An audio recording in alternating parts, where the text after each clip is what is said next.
I guess. Is it coming through? And now it's Okay, do we have audio going through? Yes, I can hear you. Okay, fantastic. Hi, Julia, wie geht's? Gut und selbst? Ja, gut. Danke. Alright. Thank you, Emily. Okay, good evening, directors, staff, and members of the public joining us in person and online tonight. I will now call this March 21st, 2024 meeting of the Twin Cities German Immersion School Board to order. We'll start with our mission, vision, and values. The mission of the Twin Cities German Immersion School is the innovative education of the whole child through German immersion. Our vision is andere hören, andere sehen, vertiefen, denken, and handeln. And our values are community, kindness, challenge and support, intercultural engagement, and curiosity. Next, we'll read our land acknowledgement. We acknowledge and appreciate that TCGIS is located on Wapekute, Dakota traditional, ancestral, and contemporary homeland near Lake Minnewaca in the land now known as Minnesota Makoche. Our presence here is linked to generations of Wapekute stewardship over their land, as well as to the historical and ongoing injustices of settler colonization that impact Indigenous people to the present day. We are committed to understanding our role in this legacy and to educating ourselves and our community about Indigenous history through continued mindfulness and engagement in and outside of the classroom. Ms. Henriksen, would you please take the roll for the record? Yes. Director Albers? here. Director Alcatuch? Here. Director Eberhardt? Here. Director Hartman is not here. Director Hyde? Here. Director Kruitzinger? Here. Director Kwan Dobbs is not here. Director Reich? Here. Director Smaka? Also not here. Director Tesfayesus? Here. Director Yamania? Here. And ex-official member, Executive Director Cleansing. Here. All right, thank you. We have a quorum. We have a few board members traveling tonight.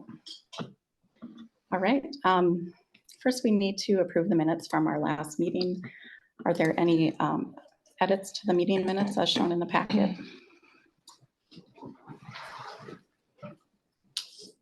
Okay, then without objection, our meeting minutes are approved. And I'd like to move to approve tonight's meeting agenda. Is there a second? I'll second. Thank you, Director Hyde. Any discussion on the agenda for this evening?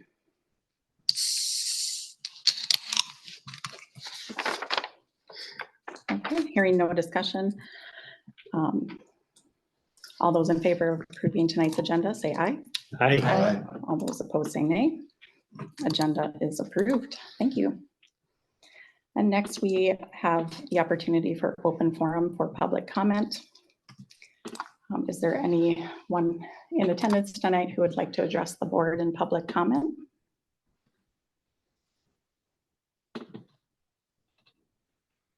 Okay. All right, open forum is closed for the evening. And that brings us to our special recognition for the evening. Julia, could you pull up our slides, please?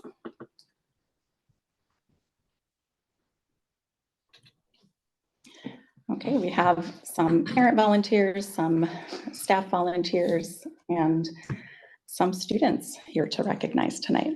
So we'll start with recognition for the Festival of Cultures volunteers. Director Reich. Yeah, I get to offer a big thank you to everyone who helped make the Festival of Cultures possible. I think most people here were in attendance, but if you weren't, it was amazing. It was a wonderful display of our community at its best, I think. And I know it took a ton of work to execute. So a huge thank you to the planning committee led by Kevin Eberhardt, and all of those wonderful folks who contributed their time and effort to making that event happen.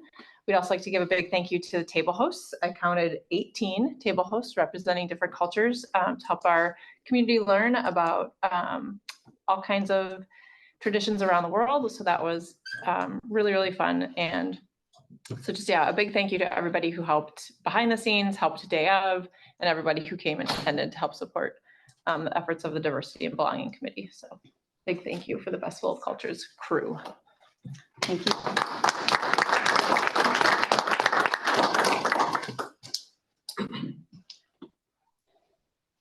All right, next, Director Hyde.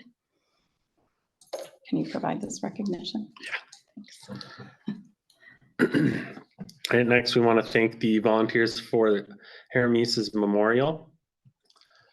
I'll try to do what I can with the names. Those are Cora McGowan, Amy Marga, Therese Gardelia, and Julie Alcatute. Thank you. And a special thanks to Principal Zenpenig and Nick Pulowski for everything they did creating the memorial art. This is for Saturday. It was for the TCGIS Oh, for the one here. memorial that we had.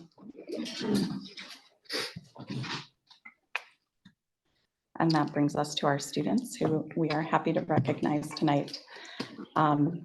We have counted 23 TCGIS students who are advancing to state for History Day. We have 2 students in person, so thank you for joining us tonight. And I believe we have some more online. I've asked our teacher directors to please provide this recognition. Director Albers and Director Eberhard. Yeah, we want to thank and congratulate all of these students first and foremost on behalf of the school for not only creating projects that are seen throughout our school community. I've been watching the 3rd and 4th graders at lunch just kind of ogle over them as they were in the atrium, and it's also just a really cool opportunity to see that many kids advancing so far up into the competition. And so yeah, it's huge, and I know that my fellow English teachers are super excited about it. So first and foremost are Caroline, Keisha, and Ren on their project about Girls Want to Play 2, Title IX. We have Broden, Sven, and Sunny with their project on the Incheon counteroffensive that changed history. We have in person Mira and Claire on their invention of the steam engine. Congratulations to both.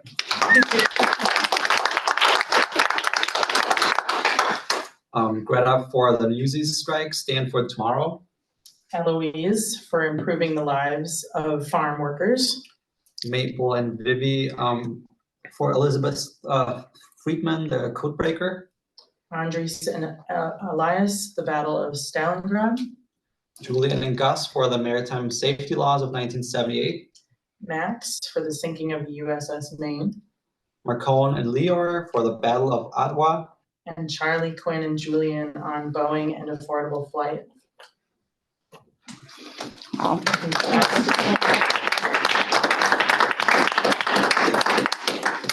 Those are all such amazing topics. Before we move on, I want to make a plug. I volunteered the afternoon to judge, and after like the first hour, all I could think about was how mad I was at myself for not taking the whole day off. So anybody, if you see the signups next year to judge, you should. It's super, super fun, and the kids put a lot of work into it, and there's a lot of fun stuff. I learned like 3 things that day, so I recommend it. That's awesome. What date is the state competition? I think it's April 20th. April 20th. Awesome.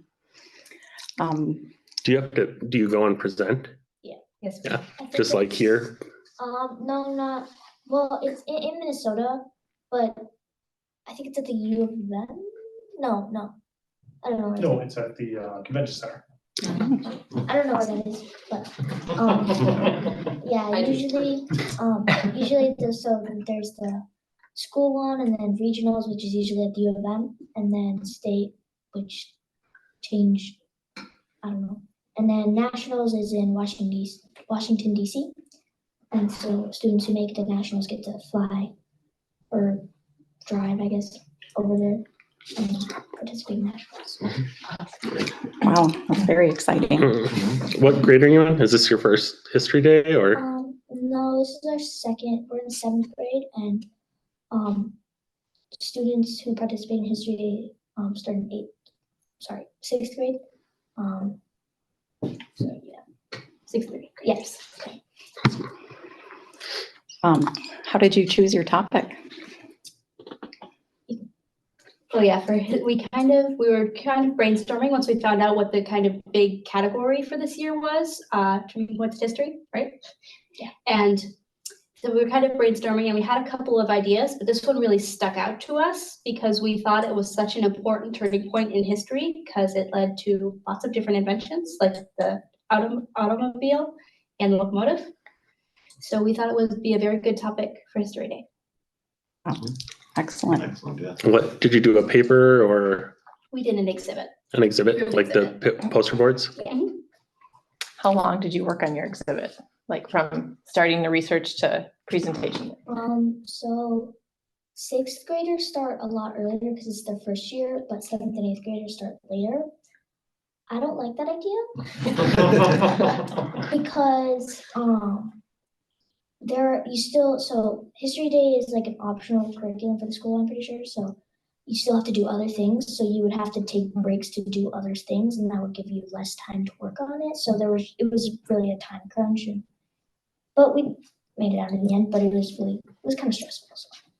Yeah, total during the school year, it's about 5 months, I think. No, Well, it's like not for 3. work time, Oh. but for the total time that History Day is going on, it's about 5 months, October through mid-February. Just for the school competition, obviously the national and state and everything go into April and May. And that's like starting to think about it, picking teams. When do you learn the topic or like the big subject? So actually last year they announced it at the regionals award ceremony. I don't know if they did this year, but they did. I don't know what it is. I was there. Okay, well. Yeah. Do you remember? Good question. So it was like this long fancy title with fancy words that I can't remember. But yeah, so then once you figure that out, it's usually figured out before you actually start doing any of the work. So like maybe a month or 2 before, if you really want to like start. Yeah. Awesome. Well done. I would like to suggest that the school gives all of the students advancing to state a school t-shirt. Do we have those in stock? I'm not sure. Okay. I think we should get some ordered at least before April 20th. I did meet with the print shop last week. And it'd be great if you could wear your t-shirts there and take a big group photo. But yeah, Yeah, I'll try that. It's probably possible. So awesome. All right, congratulations. thank you. Thank you.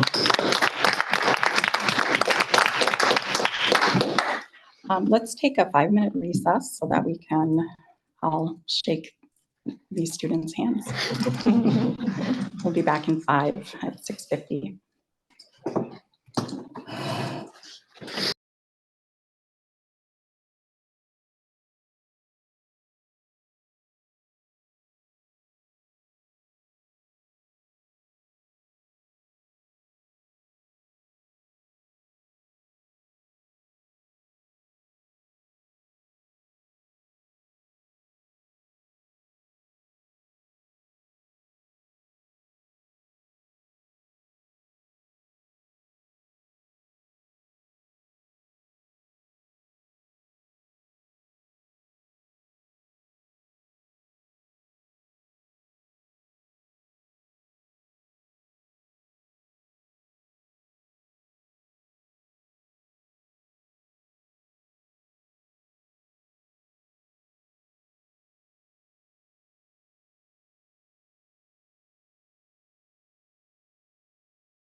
Okay, Julia, can you hear us online? Yes, I can hear you. Awesome. All right, our meeting is back in order. Our next item on the agenda is our director's report. We have Andrew Haugen with us to present on SPED. Thank you for joining us tonight. Happy to be here. We'll hand it over to both of you. Okay, well, thank you for inviting me to present. My name is Andrew Haugen. I am the lead special education coordinator for TCGIS in my second year. Presenting for the first time this school year on what is happening in the world of special education. So this is our current special education team. 20 some staff members, 22, 23, something like that. It's a big group of people. I won't take the time to name all of them, but they are, critical to what we do here and are very, very important. And I'm very appreciated to have such a talented group. We have a lot of resources here at this school to support students on IEPs, and it is a really a wonderful thing to have. So on the subject of staffing, we did lose a couple of case managers over the summer, a psych intern, that's an annual position, and then a couple of educational assistants. And then during this school year, we've lost a couple more EAs and our due process coordinator to a different role in a different district.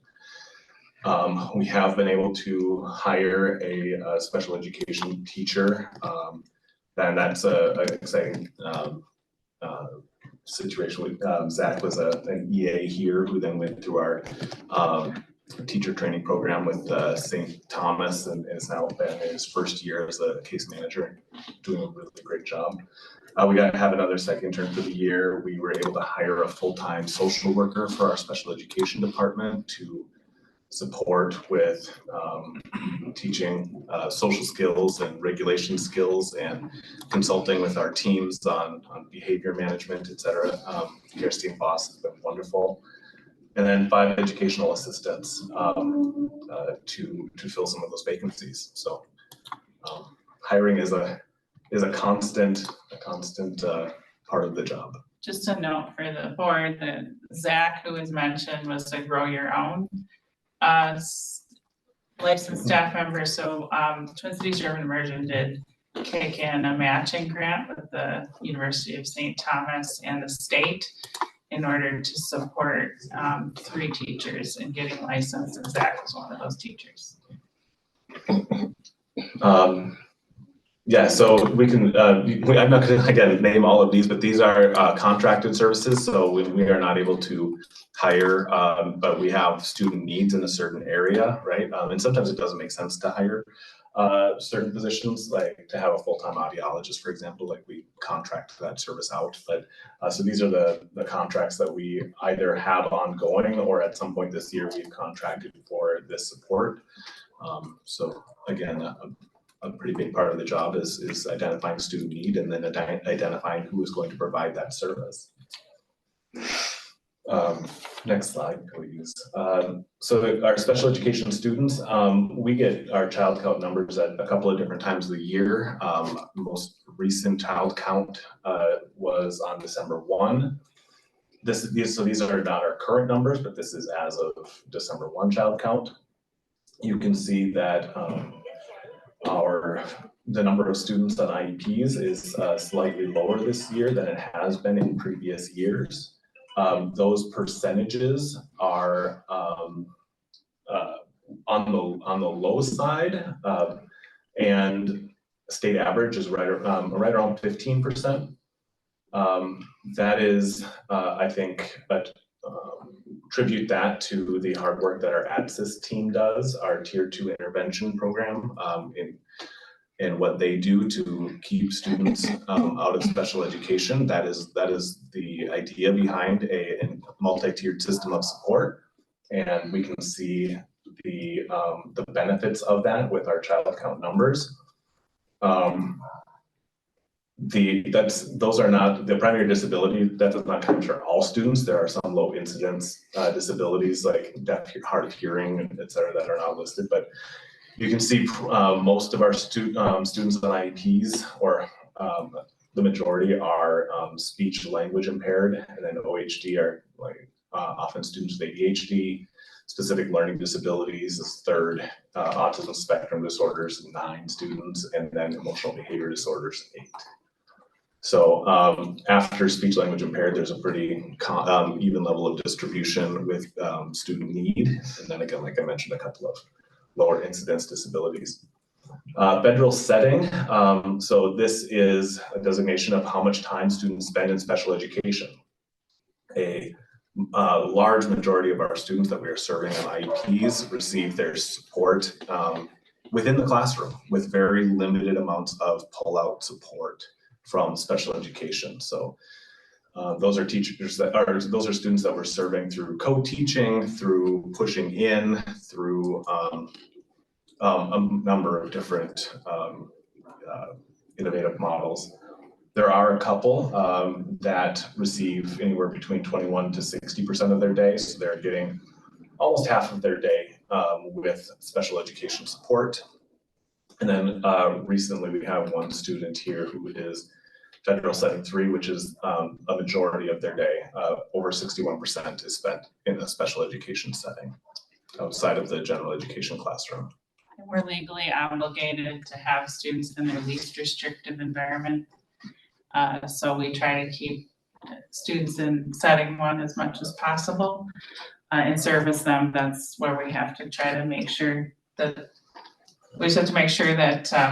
they really can't be serviced in service 1 and in that setting 1 in order to move them to setting 2 or 3. So there's a lot of high legal bars we have to reach in order to move a student out of the setting, federal setting 1. So a focus this year was increasing our ability to support student behavioral needs. And so we made some changes to the behavior management systems that we were using in our special education department, and the way that we responded to some of those behaviors. And I think that to the benefit of the program, we have seen a reduction there. We have contracted the support of a board certified behavior analyst who is here a little over 1 day a week. And that contractor helps supporting our staff by observing students, observing teachers, giving recommendations to our team that then end up in like behavior plans, et cetera, for students. Registered behavior technicians, also behavioral contractors. We have one person that we bring in, and RBTs need to be supervised by BCBAs, but we have one part-time that's here about as frequently as our BCBA. One full-time contractor that's going to be starting April 15th, who's going to be helping to support that new federal setting 3 program for a student who is spending most of their day outside of general education. So that RBT is going to be there to help support, like address behavioral needs. And then we have one staff member who is getting certification in RBT, and so they're doing so under the supervision of that BCBA. So we increased our occupational therapist contract. Last year, Natalie Boxland was here 3 days a week, and now we quickly this fall moved to bring her in 5 days a week, and it has been such a great change for our programming. Natalie has done so much to support our general ed staff as well as our special education staff in building sensory stations for students to access when they are like overstimulated, dysregulated by loud noises, large groups, etc. It's a great place for them to calm down. She's given professional development to our team on neurodiversity and ways to accommodate learning environments for students. She's just been wonderful. And then, like I mentioned, Kirstine Foss earlier, as our full-time special education social worker. This is not a position that previously existed at the school. We have a general education social worker, but now Kirstine has been working to support the special education team and then working in collaboration with the other behavioral and mental health professionals at the school. So it's been a great bridge between the world of special education and the world of German immersion and German culture, right? Because Kerstin is a German language speaker, native German, so she's been a huge asset to our program. Here's a brief snapshot of last year's MCA data. In reading, our TCJS average was several points higher than the state, and our TCJS SPED average was higher, 5 points higher than the state. And then in math, similarly, TCJS SPED average was 5 points higher than the state SPED average. So that tells me we're doing something right there. So that's good. Those percentages are students who were proficient on the MCAs, I should say, what that reflects. MDE compliance and monitoring. MDE recently pulled a random student file because we do a lot of due process paperwork to make sure that we are not discriminating against students with disabilities. And so those IEPs and evals that we write are pretty we heavily reviewed. And so MDE pulled the student file just to see if we were doing everything right, and we passed with no corrections. So at the moment, no further action is required. Also, similarly, every year we have to demonstrate a maintenance of effort, which means that our per pupil spending is remaining relatively stable year over year, right? That we are not without reason, right, diminishing or decreasing our spending to support students on IEPs. And so once again, we were just recently notified that last school year we met maintenance of effort. So we're doing everything we need to be compliant with state. Our director of special education, Tammy Stahl, she is a contracted director who supports us, I don't know, 10 hours a month, something like that. And she recently visited TCJS for the first time to see our school, observe classrooms, meet staff. She has been, she works remotely. She lives in Pipestone, supports several other charter schools. And so afterwards, she sent just a site visit report of like things that she observed. So I shared some of her, some of the quotes from that site visit report here.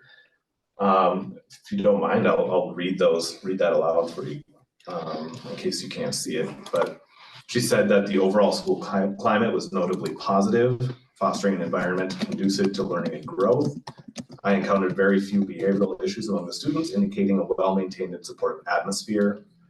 She said, during my time in classrooms, I witnessed students actively engaged in their learning pursuits. The atmosphere was vibrant, with educators effectively facilitating learning experiences that captured students' attention and participation.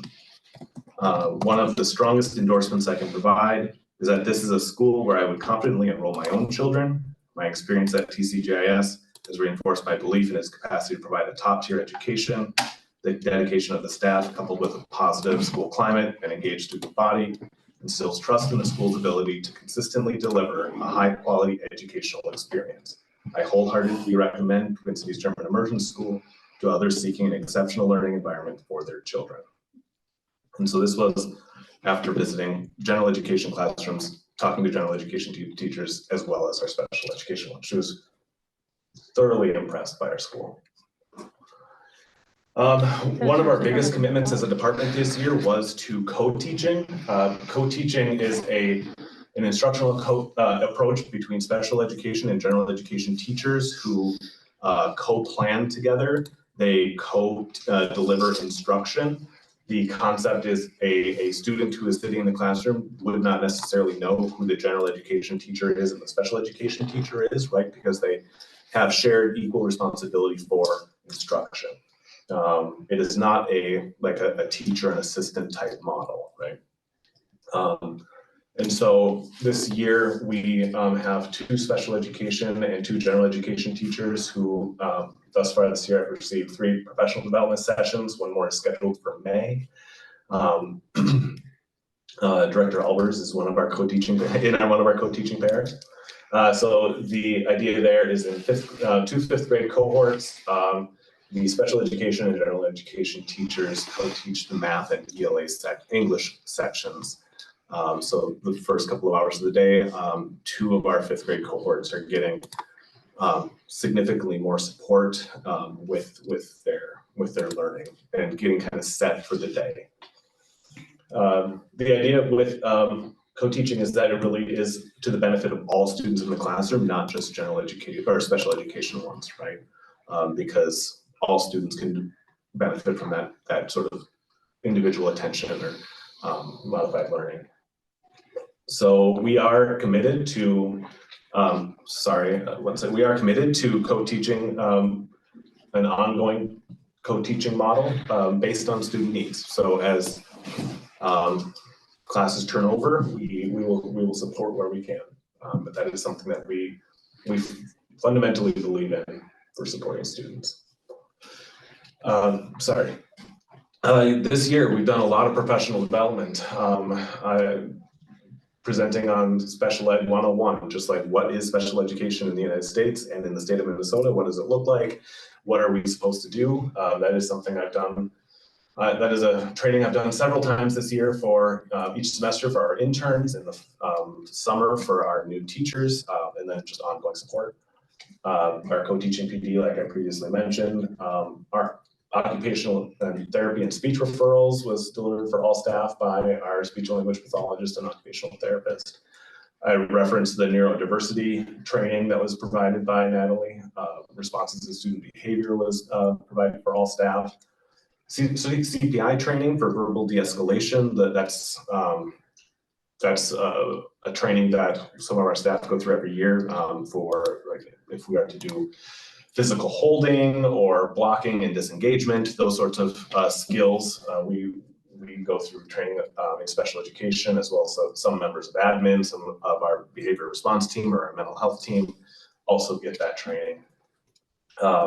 Data collection was provided for all staff, and then upcoming, our school psychologist, Dr. Mecklenburg, is going to be delivering PD on early signs of mental illness in young people. So that is coming up too. And so we are not only supporting our students, but we are really trying to do a lot of outreach to our staff and helping to educate on all abilities. ESY, we are starting, believe it or not, we're already starting to plan for summer. As it started snowing, I can see. But yeah, we're planning for summer. And so some ESY is intended for students who would lose skills over 3 months of summer, right? And so it is not meant for extra help or extra work. It's really meant to like maintain a certain level of skill growth and development.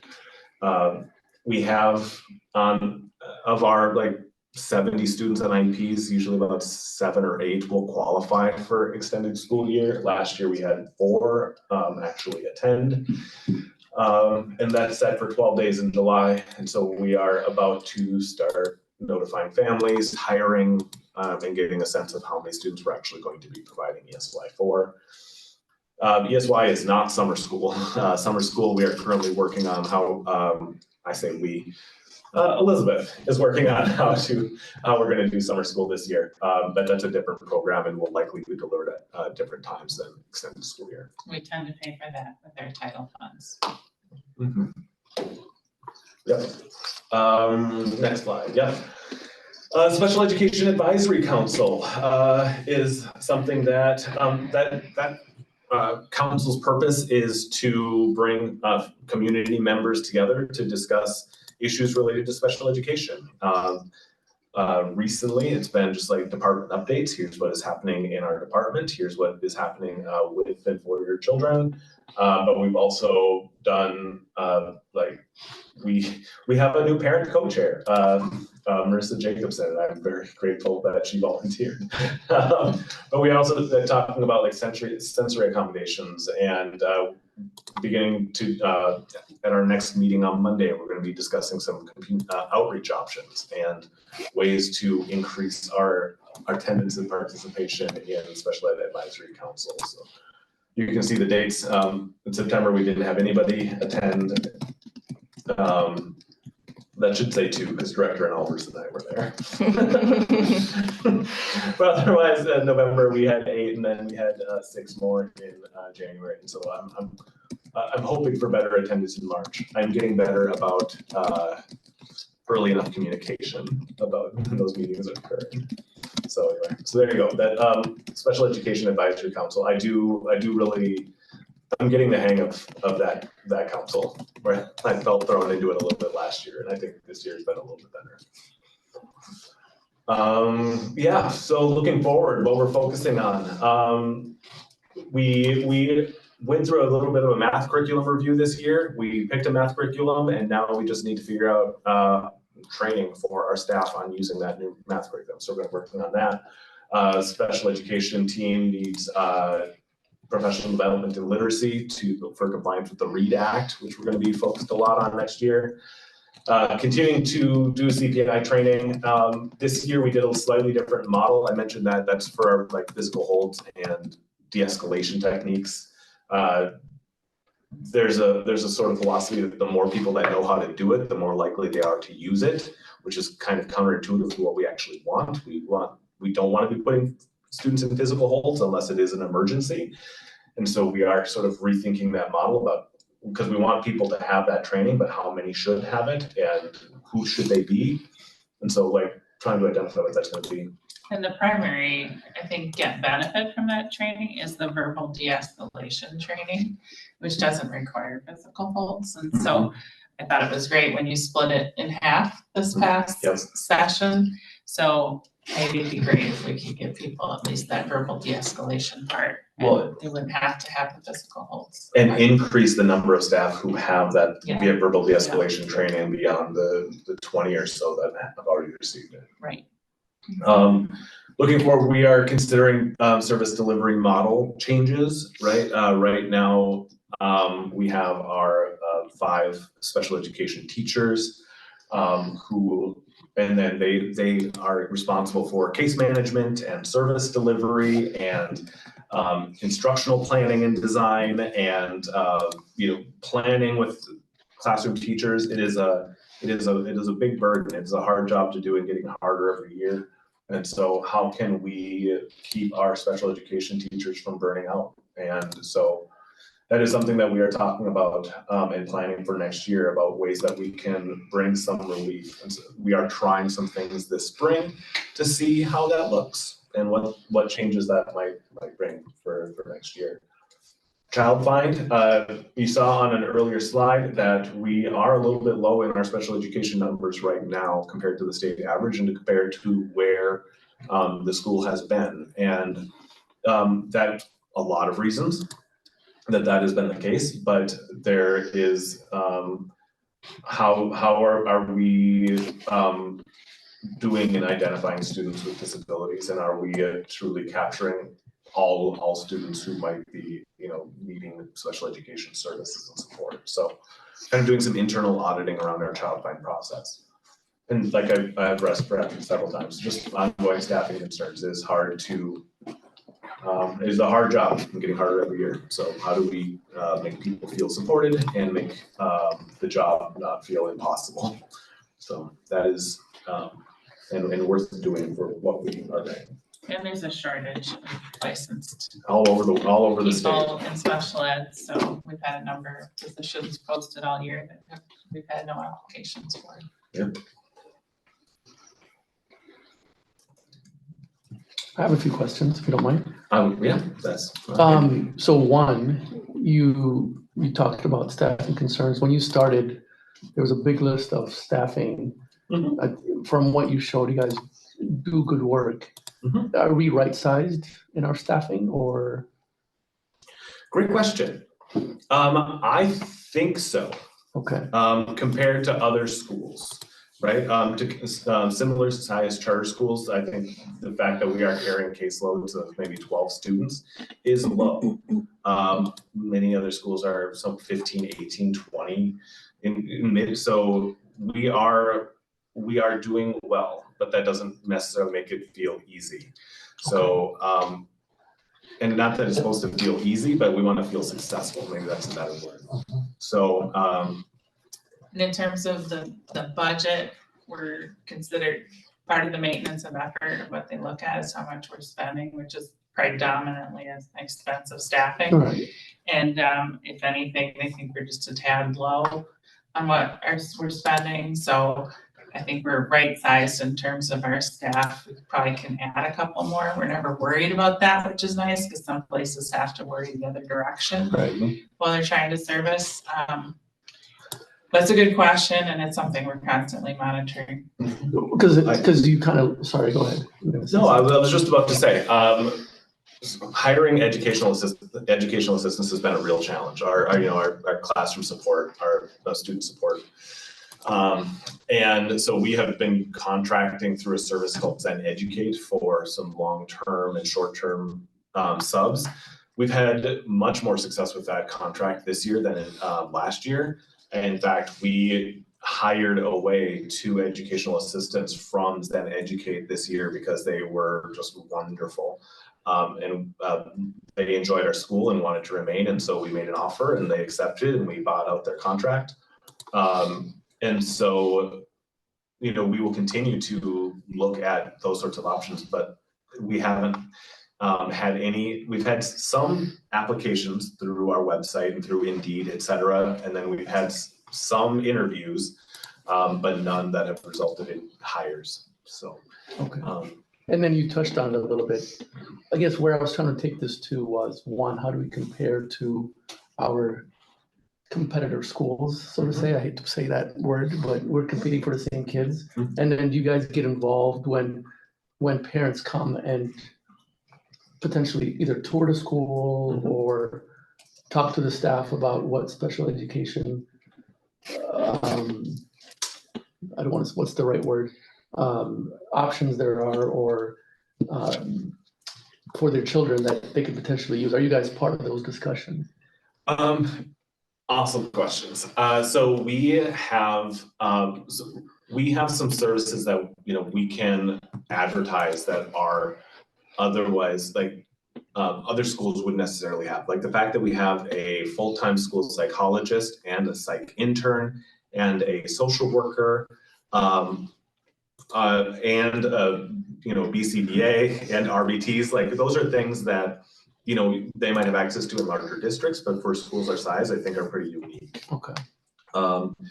In terms of when people come on tour, I haven't been on any of those tours, but I have communicated with families, follow up afterwards, because they might ask some questions on those tours that our tour guides aren't able to answer, and so that they direct them to me.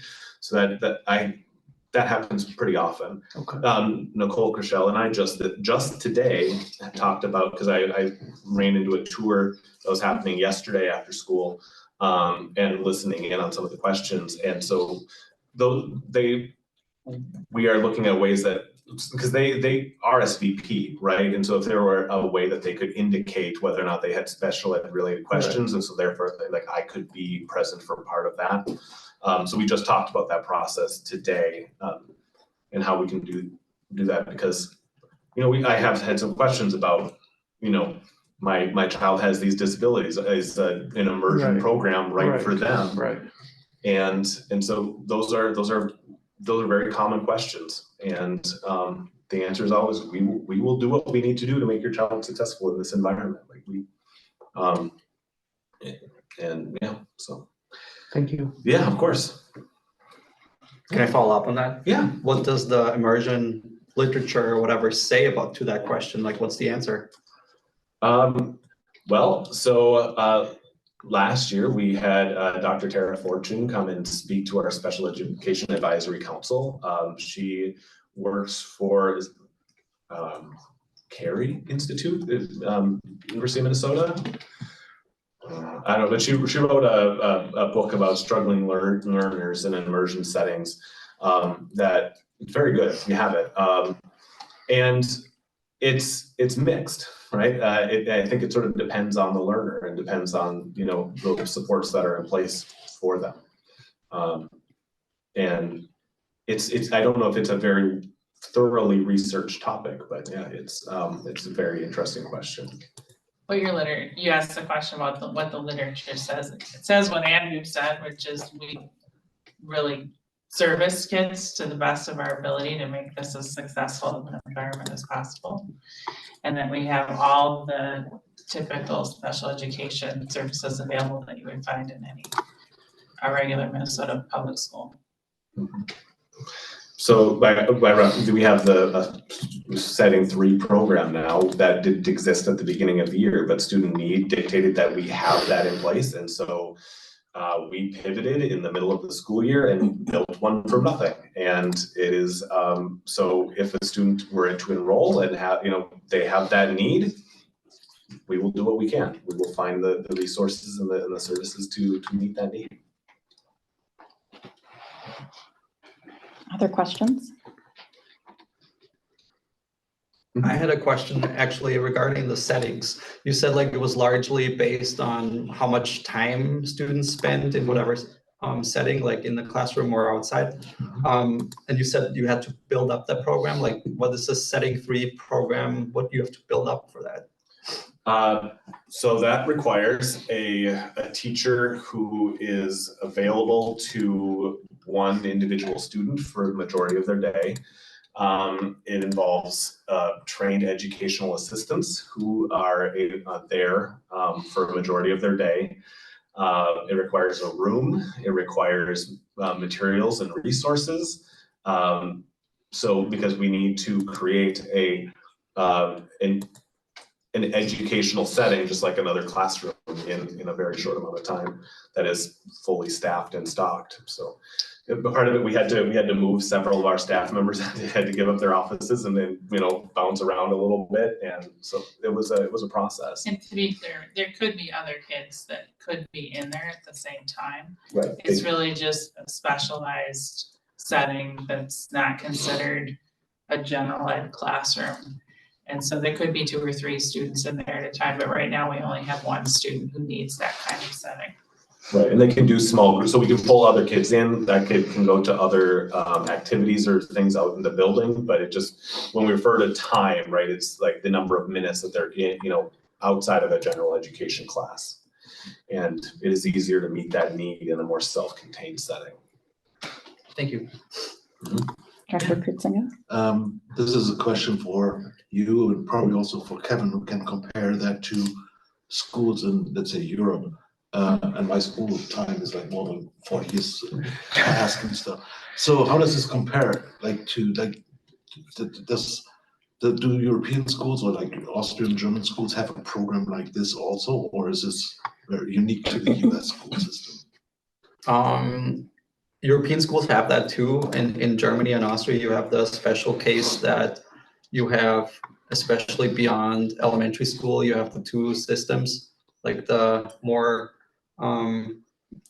academic track and the other one. Like in the regular track, you definitely have that kind of support too. You have special education programs. Okay. And on the elementary level as well, for sure. Okay. I think it's a very, comprehensive program you guys have built up there, and it sounds really good for the school. I just had a question about the 1-to-1 student teacher ratio. Is that's all part of the federally funded special ed funding that we receive? It's not something that we have to then now account for in our budget, right? Okay, I was just curious. No, in a charter school where we get reimbursed at about a 90% reimbursement rate from the district, if not 100. So we don't have to worry as much about trying to carry the unfunded mandate of the federal government. Just need to absorb a whole teacher into your budget at this point in the year. Yeah. There's a lot of laws and rules that really keep us from putting students in that situation. It really is driven by pretty strong need of the kid. We have to demonstrate the student needs it in order to make progress. So, yeah, legally. Can't just come in and say, I want my kid to have this. Doesn't work like that? Not enough. So. Any other questions? I guess related to Director Krutzenga's comment, it was my understanding that in Europe, special ed is more of a separate school. Not anymore. Not anymore. Not anymore? Okay. We have some It's newer almost- interns. It might be wonderful to have them come and talk about it along with Kevin, who are here actually specifically interning in the special education area because of the integration of special ed into the German and other countries' education programs. That made me think of a question though, I'm sorry to keep this going, but do you find that you have to approach our European-based teachers differently or from Europe teachers in terms of teaching them the subject as opposed to the US trained teachers just because of the way maybe the European university system teaches the subject? I do find that, yes. Okay. Yeah, and it is a unique challenge and one that I think is it's exciting work. Sometimes it is frustrating work, right? Because the federal and state government don't care about German immersion, right? They care about compliance with law. Right. And so The American government, sorry. Yeah, and so we do, like, at a certain point, it's like, well, this legally has to happen. We need to do this, we need to follow this, right? And so, but that's something culturally, sometimes that feels a little weird if you're unfamiliar with some of the ways that we are legally obliged to deliver special education services. So there is often tension, but that's where growth happens too, right? Is in tension, and so I think integration is important, and having integrated educational experiences is important, and sometimes. In my second year, it feels a lot different than it did in my first year, right? Because I learn a lot more, and so I learn how to approach the discussion a lot differently. Well, education is not the only area where the US is different from the rest of the world. So, Right. I mean, you see Right. that all over, and I can see that people are coming over, that they struggle to understand this. I mean, It's a cultural difference. it's cultural differences, and for example, you have that in business too, and it's everywhere. everywhere.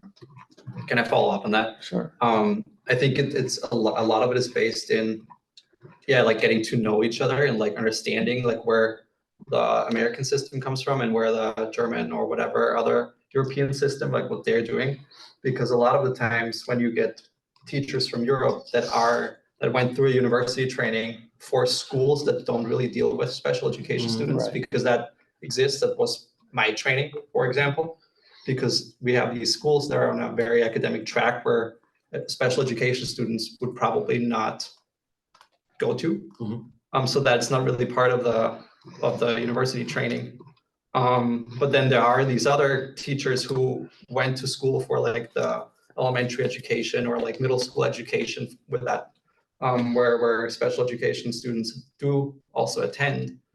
So there's a lot of complexity going on, and I think the American side also has to understand like where these people are coming from, and then you have to find a solution to make it work for here. Yep.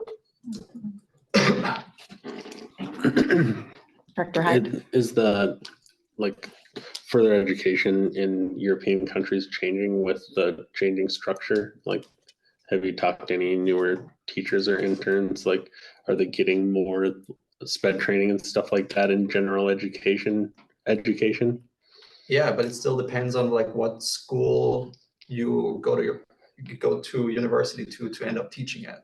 Like if you go to a gymnasium, like if you want to end up teaching at a gymnasium, you probably don't have as much training in that, if at all. That's just how it is, because it's not really necessary. Director Everhart reminded me too that the tension can go both ways too. Because I speak of like the Germans having to get used to Americans, but there's often this tension too. I say often, right? It happens a couple of times a year, but with our 8th graders, families with IEPs and the DS de Eins, right?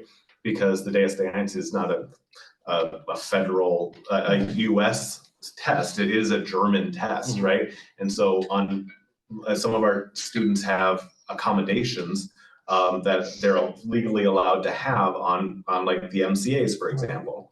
Those don't apply necessarily in the same way to the DSD-1 because it's a German government test, right? And that is something that some people are, unprepared for. And so the tension does go a little bit both ways, but culturally. But it's interesting to navigate and discuss with families. Well, what's interesting is if you get into the high school in the US, those accommodations don't just automatically transfer to your ACT or your SAT. You actually have to apply to get those accommodations. So unlike in the school system where the school system can just give them to you, you have to apply separately. So I think that too is just part of growing up and growing into the American system as well. And that's exactly how it is for the DSD-1. You have to apply for them. Yeah, just like the ACT and the SAT. Good discussion. Thank you. Yeah, Thank you very much. Have we incorporated any questions or explanation as we recruit teachers from abroad to talk about what they can expect in the classroom related to SPED? So that when they come, it's not as surprising. The conversation doesn't happen, I think, prior to their arrival, or I would have to, Katarina sure would have to answer that. She would be much better answering that question than I, but I do meet with the interns. I've already met with, I met with the whole group once, and then those who have a special education background in Germany, I've met with them separately in a smaller group earlier to kind of discuss what they were going to encounter when they were supporting students in classrooms here. So it is part of the interview process with just about any candidate that we hire. However, I just don't think any candidate fully understands the comprehensiveness of it until they're immersed in it on a daily basis. So as much as we try to screen or I guess, talk to candidates as they're coming on board. And then we also have professional development when they first get here and then ongoing throughout the time. It's still a lot to learn and a lot to take in. And even American teachers are still sometimes embracing it or understanding it. But the cultural piece is just when you grow up, when you come from a K-12 system where you grew up with special education students as your classmates, you kind of start to understand more of what's going on in the environment when you go to teach in that environment. If you didn't necessarily have the American system as your experience, you're just not, it's not going to come as naturally, and you're going to have to pick more of it up when you're here in it. And some pick it up faster than others, and some are more interested in picking it up than others. It just is the nature of cultural exchange. When students are pulled out for the different levels of special education time, how is German immersion experience provided? that depends on the student and depends on the classroom. It really is individualized. So I think this is a larger discussion. But I can say briefly that our case managers make every effort to include German immersion somehow in some way, right, in some context. Not all of them are fluent in German, and so, but are encouraged to use what German they have, and find opportunities that aren't just language, but also include culture if they're not able to speak it. So, but yeah, that's a big question. I have a couple of questions. If we have to move on, we can just focus on one. When you compare the rate of student loss, is it, how is it for students with an IEP versus those without? I don't have that exact data for you. I expect that I maybe have that in June. I do know how many students on IEPs we've lost this year, if that's what you're referring to. I don't know how many, what percentage of the overall population that is, or. And then, is it the same percentage for SPED students? But relative to the number of students here, is it So for example, if you find the percentage of students in IEP of the students that have left the school, let's say it's 50%. So you're wondering if we have a higher rate of kids with IEPs leaving? I mean, We can figure that out for. yeah, my quick mental math would be, it's probably close. Okay. And then have you, I don't know, for new incoming students, are there new incoming students with IEP, non-kindergarten? We don't know, because we can't ask that question until they're enrolled. But have you had any? Oh, yes, yes, every year, we have a couple that come in with IEPs that they would have been identified in early childhood. So kids who are 3 to 5, well, birth to 5 can receive services through their resident district. And so sometimes if students are identified that early with disabilities, then we inherit those IEPs as kindergartners.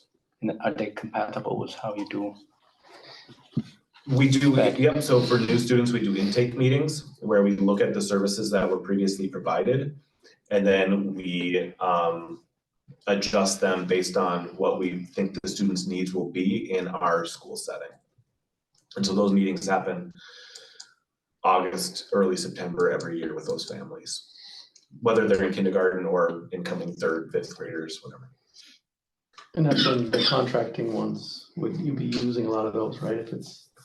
If you didn't need the audiology because no one needed it before and this year someone's needed, you pull that need in from the contract, that page you had with all the contractors. Exactly right, yep. So our special education teachers carry licensure in like EBD, ASD, SLD, et cetera. But if, yeah, so it's, but yeah, let's say we had somebody who had, a vision impairment or something like that, and we don't currently have somebody on staff with that licensure, we would do just do a contract. Simple, well, adaptive physical education.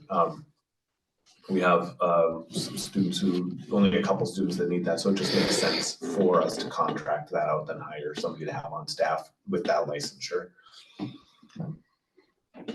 Yeah, I've been at schools where 1 year you have a blind and visually impaired contractor, and other years you don't. Just depends on the student population. So to answer the question, like regardless of what the ability of the incoming student is, we will find the right person to deliver those services. Any further questions? All right. Thank you, Andrew, for a great presentation and fielding all those questions. No problem. I mean, I could do it all night, but I think we got places to do it.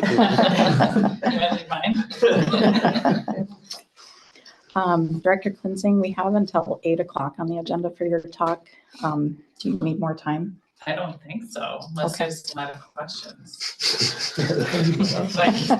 Ask away or email me tomorrow, either one. All right. Yeah. Let's dive in and see how it goes. Let's dive in, yeah. I'll ask and answer questions anytime. This is an update on the budget. You guys saw this last time, and just giving you an update of where we've been and where we're going. February, we had internal budget sheets that all departments did. In fact, we had the board even do one, so we would know what kinds of expenses they want to have for next year. And those sheets were turned in. They've already been put into the big budget that you're used to seeing every year. I'm going to review that with Richard tomorrow and hopefully have it to the finance committee by the 2nd. But there's a few pieces we're still waiting on. Well, one of them is the enrollment, and the lottery was held on the 29th, and new enrollees were notified of their acceptance on March 6th, and we're still waiting on them to enroll formally. Next slide, please. We're also working on staffing because that really is mostly contingent on enrollment. FTEs are contingent, of course, on how many students we have in the general education, in the general education population. The paperwork, enrollment paperwork for all the re-enrollments and for new enrollees is due April 1st. Although we had full and packed house tour yesterday of some of those new enrollees, and we had to create a second one for April 2nd. And so we have Second given tour? them a second tour, yeah, for the new enrollees. So we are extending their deadline to April 5th. But we have 89% of intent to return applications already turned in. So we have a pretty good idea of our intent to returns now. And then with new enrollees, we are still waiting on about 56 of them to get back to us on whether they're going to take the spot or not. So we'll know those answers the first week of April. So we're going to try to work with the numbers we have to get a preliminary budget to the Finance Committee on April 2nd. And communicate, hopefully get a draft for you to all to review next time I'm here, and then communicate out to departments and grade levels for their allocated budgets for the 24-25 school year in May. Always preliminary, of course, because things can change, but we do usually do curriculum orders in May, so that's why that's important to have. Question, and this is just our comprehensive budget timeline, which you can kind of see the nuts and bolts behind getting this process through. And you can go to the next slide. So you can kind of see the timeline we're tracking on that. And next, thank you. So the attendance report. It's hard to see the tiny little numbers, but the highlights are overall attendance rate for this month was 91.81%, with middle school at 93.44% and elementary at 90.57%. The highest overall grade, again, was sixth grade at 93.7. Those sixth graders like to come to school. As I mentioned, this is actually as of 3:15. Some of the numbers I gave you are a little, we're hot off the press. Today I had an off the record conversation with Nicole Chriselle. So 85 has now gone to 89%. I forget the percentage, I'm 48%. But currently you can see our enrollment and the totals right now up to 575. But the breakdown, I don't remember off the top of my head, and I wasn't ready for the table. So the 571 do not include the 57 from the last column. Correct. Okay. Mm-hmm. The 48% of responses in, is that people still trying to come in this year? Or is that next year's applicants? That would be next. I'm sorry, that's, this is 23, 24. Sorry, shoot, I was jumping ahead. This is, you're right, this is current enrollment, 571. Yep. Yeah. Oh, okay. So I put the bar on the wrong slide. You're right. This is this year. This is next year. Okay. It's hard because they look so similar. Yeah, both 571. Yeah. And so the yellow bar should be on this one, but they both look so similar. On those responses that come in, that's that Google form we get that says, are you coming back next year, right? If they don't respond, does a reminder go out, or do we Yes. reach out, or how We does it do, work? yeah, Okay. we will. So right now, 89% have turned them in without much Yeah. reaching out, but once the deadline's over, then there will be calls out. Okay. Nicole starts those pretty regularly at that point, trying to kind of pin people down as best as she can. And then also we're gonna call some of the families that might have applied and not responded to the new enrollees. Right. We're gonna call and see if they have questions. So we have plans to do that. We also have the play dates happening. And the handwritten notes went out. Yeah, so, oh, you can go back one. Next one, Julia, thank you.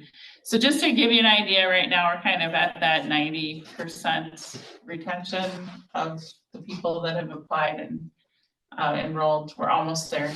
We're almost to that number. Next slide. Oh, that's the next topic, so. Where we're at with the financials, days cash on hand is still around I have a 103. question before Yeah. you move on. Yeah. If you go back to the next. Can you go back to the Yes. next slide, thanks. So the highlight is where we are right now. Yeah. What would you project?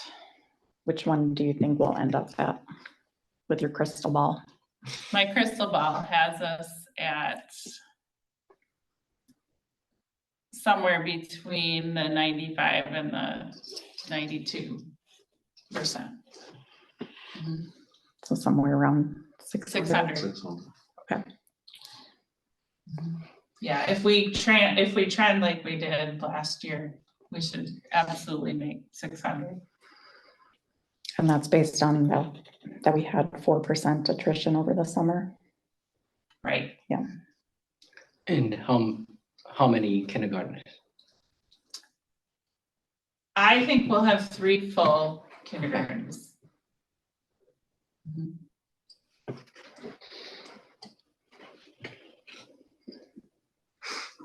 I don't think we'll get our bubble class based on what I see happening. Not yet, anyway. We saw that in our crystal ball. No bubble. Right, Richard? Yeah. I didn't look at it. This is looking great. Yeah. It's stable. And a lot of schools are looking at 50 less kids. We're not. We're looking at steady Eddie. Okay, thank you. All right, so financial indicators. We're 571 and budgeted for 575. Because at the beginning of the year, we were budgeted at 589, we've been going in and trying to adjust the budget to meet the DSCR. And we've been cutting the working budget down all year long. And so this month, as we were trying to get it ready for the board meeting, we're just kind of stuck at around 32,000. So we're gonna find it. We just couldn't get it figured out for this budget meeting or for this board meeting. So we're still working on cutting 32,000 out of our working budget so that we can meet the 1.0 DSCR, debt service credit ratio. Questions about that? I just want to point out that doesn't, so that's counting on us raising the whole $110,000 that we have built into our budget. Right? And we're lagging behind a bit in how much we've raised. So our conversations are going to, at this point, we will have to look at some, probably some staff cuts at this point. It's just unavoidable because we've cut everything. Down. We have to be at 1. There's no like plus or minus. Mhm. Otherwise, we're not meeting the bond covenant. Or we can find 3 new students to start. That's another possibility. And how much more do we have to raise to get to our target for that 110,000 line item? Jumping ahead to your report. Yeah, let me just pull it up. We're, It's all right. as of the Already end did of mine again. January, end of February, we're at 68. So we usually raise about 30 in the spring. Mhm. So we'll be We'll be 10 to close. 15 short. Does that 68 count pledges too, or is it just what's donated to date? Counts pledges.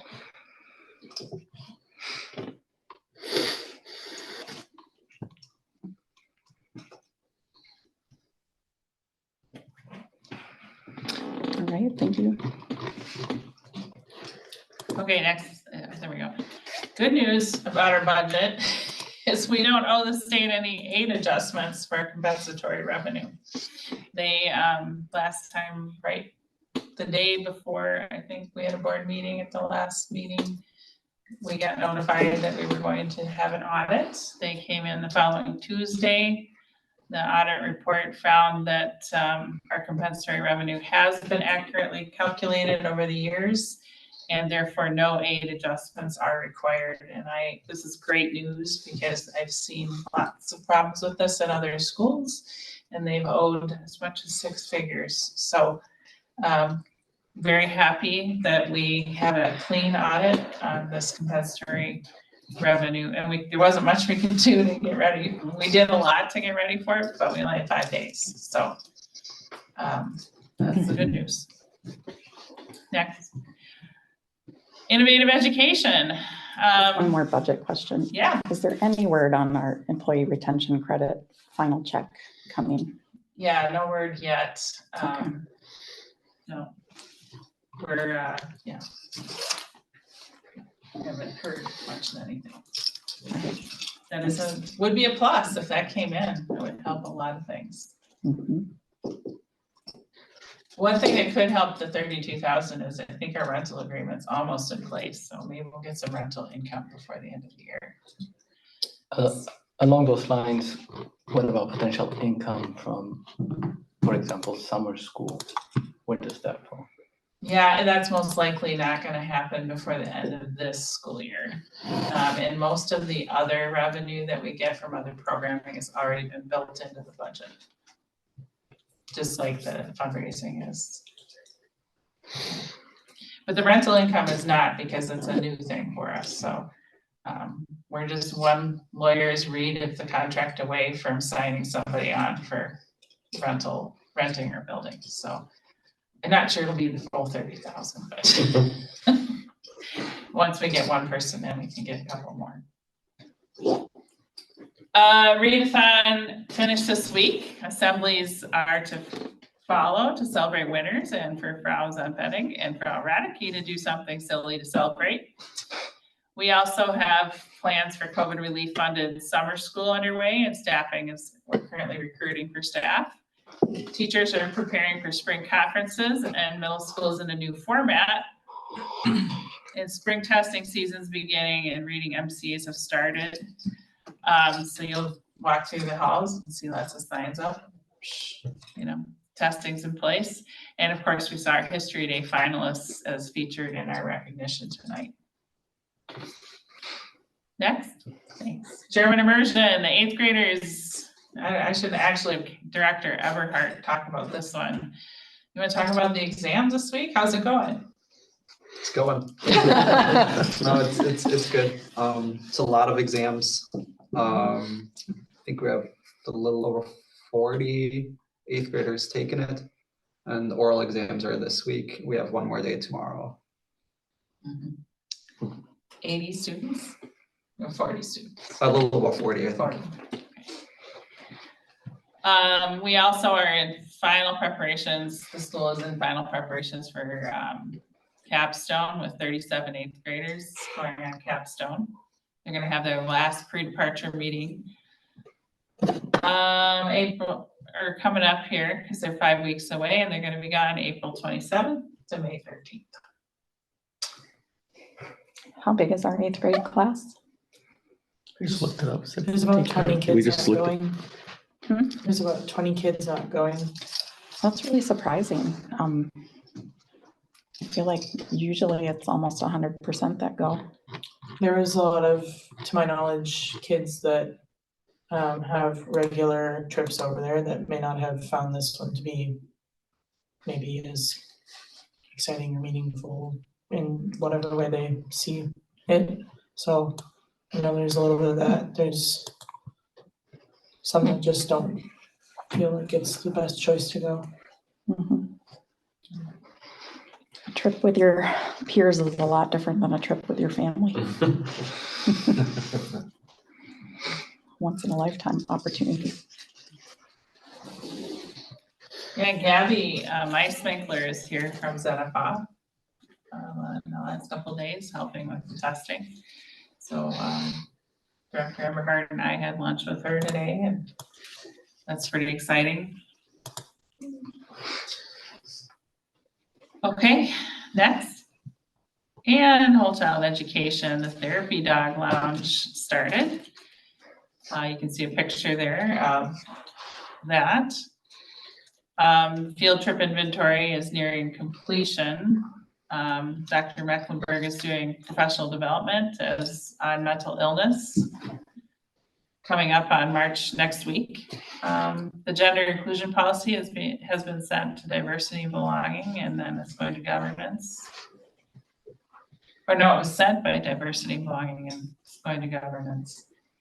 And the diversity, belonging, equity, and inclusion committee is working on a belonging survey for students for spring. As headed up by Director Eberhard, Dean Radke. And you want to elaborate on that? Or you can talk about it in your committee work? I can talk about it later. That sounds good. Quick question, Karen. You mentioned field trips. Is there a school policy that as we came out of COVID, that field trips are back to the way they used to be pre-COVID? My data is limited, but it doesn't seem like it's what it used to be. Has there been, is there like a discussion on it, or is it There's an just up to the inventory being teacher? done. There's an inventory being done. Go ahead. I'm working on the inventory. I'm one of the teachers that initiated it. So basically, it's all of the field trips that we've done pre and post-COVID in the last 10 years. It includes every activity, every event, even within the school. The field trips included then too. And we're basically trying to kind of revamp some of them that have gone away, whether that be because of COVID or even teachers leaving or things like that. Some of those things just get lost in translation. But also there's a push and a need for, as we've worked with in the strat plan, of making sure that some of the field trips are more about, history and inclusion and things that we've been seeing in the state in terms of standards. So I don't know if there's ones specifically, but obviously this year too, one of the big middle school trips is to go on the ski trip, and that's maybe feasible now. Make it this weekend. Yeah. Okay, so the goal is to kind of get back to where we were, adjusted for how the curriculum has adjusted. And it's another thing too that, has to shift with the growing sizes of different grade levels and stuff too, but obviously, we want to keep those traditions around.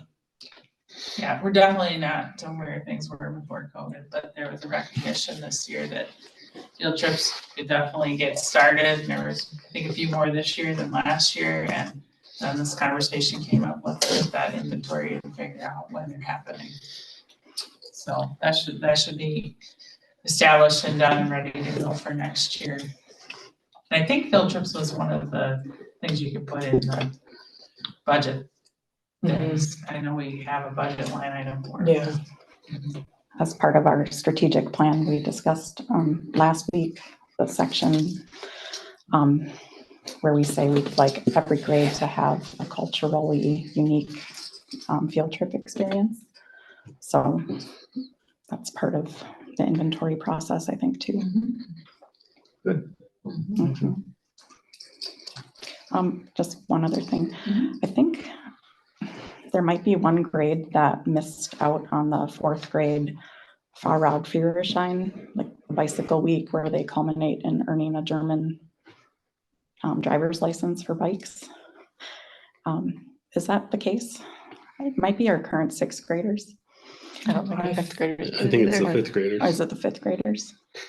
'Cause I Anyway, don't think they did I've it, had student feedback that they would love to see if that could happen for that grade. I will check on that. That's one I didn't know about. Yeah, okay, thanks for Do they looking also into it. get boat licenses? That would be very Minnesotan.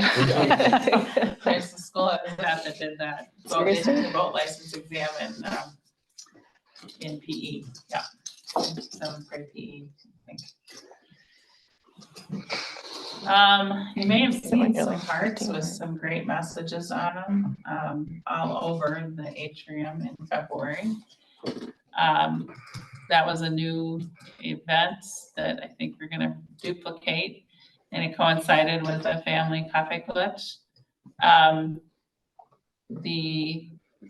We've also had a Kinderstube Perspective family event that was specific to our Kinderstube applicants. We started a TCGIS Parent Ambassador Group, which are TCGIS parents that help us advertise our school in social media groups and placing paper flyers in various establishments, in grocery stores and workout centers, etc. And of course, we continue to table. I know some of you have helped with that at Midtown Global Market. And then, of course, we have the Valentine's Day coffee clutch. Also new this year was the handwritten Bill Coleman in kindergarten cards, which went out to every student that applied for 2024-25. And then coming, we have family play dates hosted by current TCGIS families on the TCGIS playground, happening monthly until September. And the first one is this Sunday. It's been moved to the sport hall. Yes. That is correct. So those of you planning on coming, you'll be inside. And this is not the Como ballpark, but it's a nice little, picture. We have become a sponsor of Como Ball, and I put that there because I thought when they said Como Ball, it was like some sort of dance or fancy dance somewhere. It took me a while to understand, but it's a local baseball and softball organization. And we're gonna have a sign up on the field. And it's an organization looking to bring affordable baseball to the Como, North End, Frogtown, Midway, Hamlin, St. Anthony Park neighborhoods. So we're being advertised on their website, and we're going to be advertised on their outfield banners. Excellent. For $100. So also us, you might run into them. It depends on whether you're the target demographic. But we have 3 new ads running on the socials. Just to give you a stat, 1,200 TCGIS mom video, what they call mom videos, because we have 3 moms whose videos are up and being shown, were viewed all the way through. They said that's a pretty incredible stat, that when people watch our videos, they're watching it all the way to the end. And 1,200 were seen this month. So we're getting leads from those social media, and they're being sent on our weekly tours that are starting right after spring break. That's what they look like. They're actually more animated than that, but you can't capture the animation in a PowerPoint. So okay. That's it. Thank you. And it's Any 8:02, questions? so it's only 2 minutes. Yep. Any Any additional questions? All right, thank you, Director Cleansing. And if there's anything I don't cover, tell me, we'll try to cover it next time. Burning questions. Sounds good. All right, we will go into recess. How about we just, instead of 15 minutes, how about we do 10 minutes? We'll come back at 8:12. What? Oh. The snow is falling. Do you want to join me? Emily, you could be in I can charge. put you on the invite. 4:45. Of what? He wants a long recess. Oh.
Ways to themselves. Okay. You should be back. I can hear you. Okay, fantastic. All right, it is 8:13 and our meeting is back in order. Director Hyde had to step out for a short while, so we'll skip the staff liaison. Our parent liaison is also out traveling. Administrative liaison. Director Cleansing and I talked about a development plan for her. And that is required for any executive director that currently doesn't have a principal's license. She had one and it's lapsed. So in our quarterly report, the Q3 report, we have linked the development plan. Let's see. Is that something you could walk us through, Director Cleansing? And I'd like to ask for the board to approve it. After we review. Ready? Ready. I figured it's one of the best ways to stay developed is to attend the charter school operations and leadership calls with Minnesota Association of Charter Schools. I also, which I've been doing. And also, we have continued our our consulting with Kelly Gutierrez, and I'm learning from her all the time on how to run district level or kind of charter school level, network level, campus facilities long-term. And so that's been part of the development that I've been gaining. Additionally, attending the Minnesota Charter School Policies and Expectations boot camps that they run for charter school leaders at the Minnesota Department of Education. The two that are left are one in May, and you can see it's about student survey and the longitudinal educational data system, as well as attending the one in June, which is about the disciplinary report system, staying up to date on that, and this STAR system, which is our teacher licensure system. So that's kind of that area of development. And then also, I have not had a strong background in immersion school leadership. So I did look to see if there were some conferences I could attend, and there just weren't any. There was one I found for Spanish immersion, but I wanted something more universal. So I am going to purchase and review the working papers through the UMN Carla, I forget what it stands for, Center for Applied, it's a language immersion center at the U of M. Anyway, the three, well, and the one that was referenced, I didn't even know he was gonna reference it, but Tara Fortune's book, Struggling Learners and Language Immersion Education. I'm gonna delve into that, and then also the other two there, one about diversity and transformation in language teacher education and research approaches to second language acquisition. So that's my spring reading for 23-24. I think there's a ZFA conference, might be not until next year again, because I think it's in the winter time. Yeah, I can look at that Did for you look next into year. that? That would be my 24-25 development plan. Yeah. I needed something for this year. But good catch. I'll get that on the 24th. Get it on the radar. Yeah. All right, are there any other? Is it in San Francisco? I think last time it was Washington DC. Oh, so not bad. I'll look for that. Anyway, taking any ideas. Yeah, does anyone have any other ideas?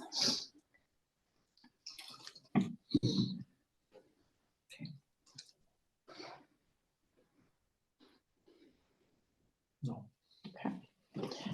And 1, 2, 3, 4, 5, 6, 7. Okay, we still have a quorum without Director Hyde, so I'll make a motion to approve the development plan for Director Klinzing. Is there a second? Second. Thank you, Director Kurtzinga. Further discussion? Is there a requirement of when this needs to be done by? It's part of our Q3 report, so that's due when, end of March? I just have to have my development done this school year, Okay. is my understanding. So I have till June 30th. You gonna quiz me? You could. You're asking when the plan is due? Yeah. Yeah. Yeah, I think the plan is due now, right? That's part of the Q3 report. Yeah, that's my understanding. Yep. I don't think I she mean, meant it for next year. I think she meant it for this year. Yeah. Yeah. And it certainly can be a living document where we can add to Yeah. it. Yeah, for sure. So, And all those things I put on there continue. They don't stop. mhm. All right, any further discussion? All those in favor of approving the director's development plan, say aye. Aye. Opposed, say nay. Motion carries. I could also just renew my principal license next year. You could. So, All right. Thank you. Let's see, our academic officer, Director Albers. Not much to report. They both meet Monday. Two of them, I should say. Special Education Advisory Committee, as Director Haugen mentioned earlier, will be at that on Monday at 5.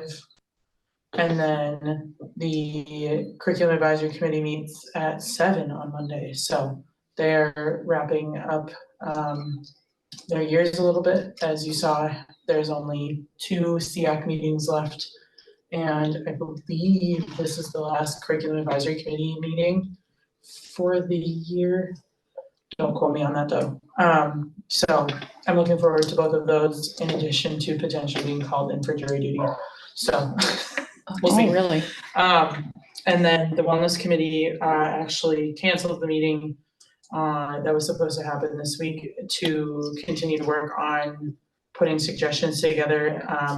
It has been a process of deciding that it is more important to get the suggestions put into the draft of the wellness policy with the WellStat, which is the website that we use to basically grade ourselves on what federal and state level requirements we're supposed to have in said policy. And so each of us has taken a section of that policy to suggest and amend to first changes to make it up to par, and then send it over to the governance committee in April. All right.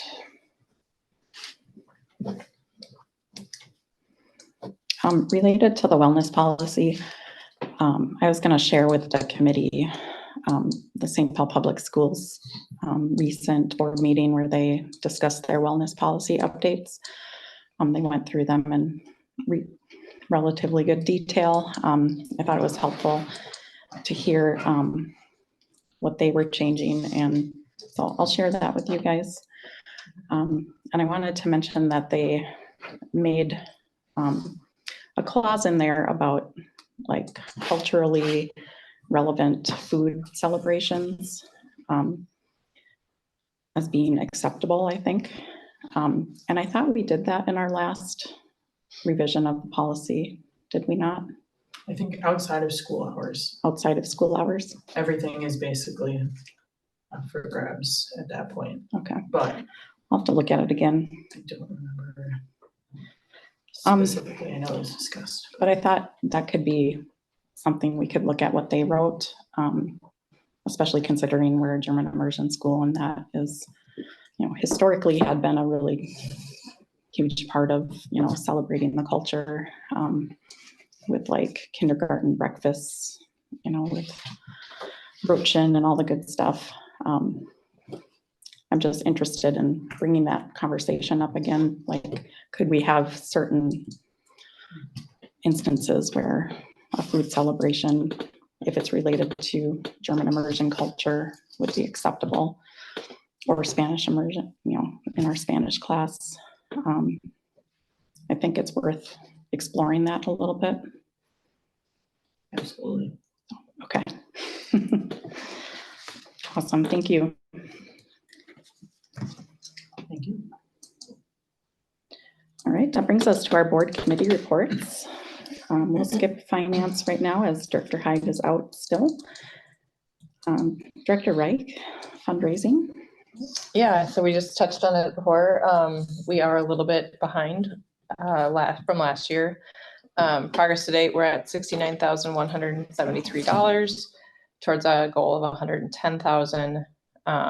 We have historically done a spring campaign. We are kind of rethinking what that might look like this year, but in the meantime, we will be sending some personalized outreach to donors that gave last year, but unfortunately have not yet given this year. So I'm going to be drafting some outreach to target those folks.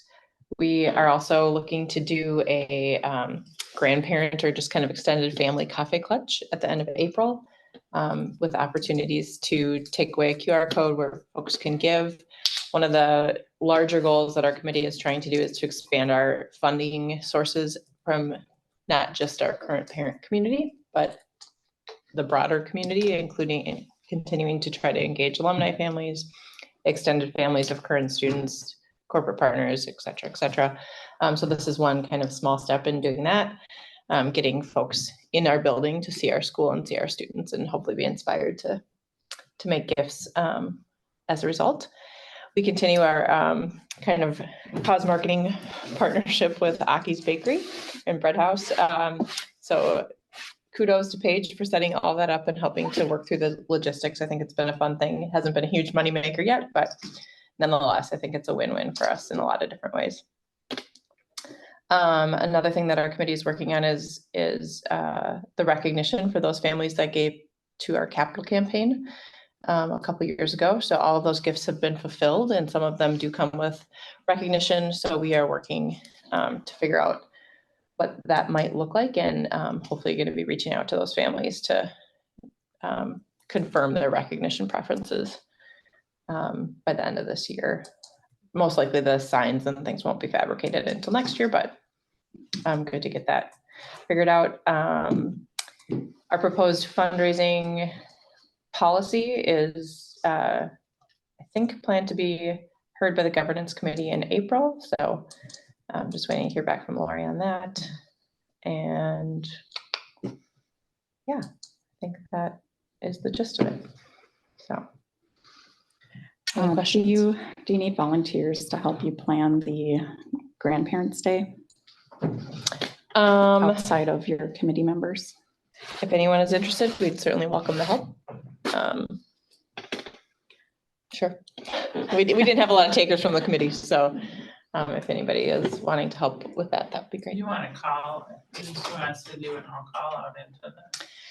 Let me check with Katarina and Paige, because we've kind of got these down to a bit of a science, and some of it just has to be internal management of staff in terms of like who's having Morgenkreis in their classrooms and some of that stuff, but I'll let you know.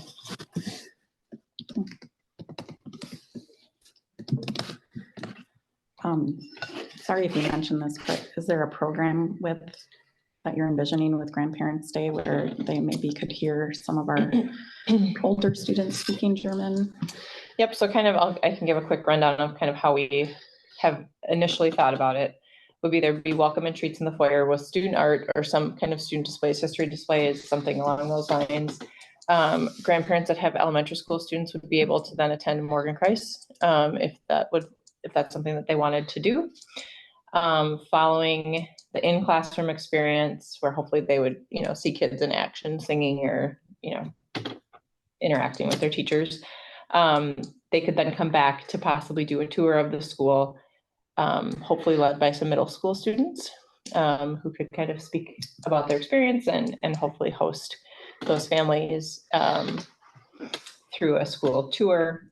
And then there was also some talk about having folks stay to have lunch with their student if that made sense logistically. There's big question mark in that logistics area, but we all were kind of reflecting on when parents would come have lunch with us when we were younger, and what a fun thing that was up to a certain age, right? So probably not the middle schoolers taking everybody up on that, but and then, yeah, doing some kind of welcome, just giving a quick overview about our school, and then giving some kind of lead behind it they could take away so that they have information on how to stay involved.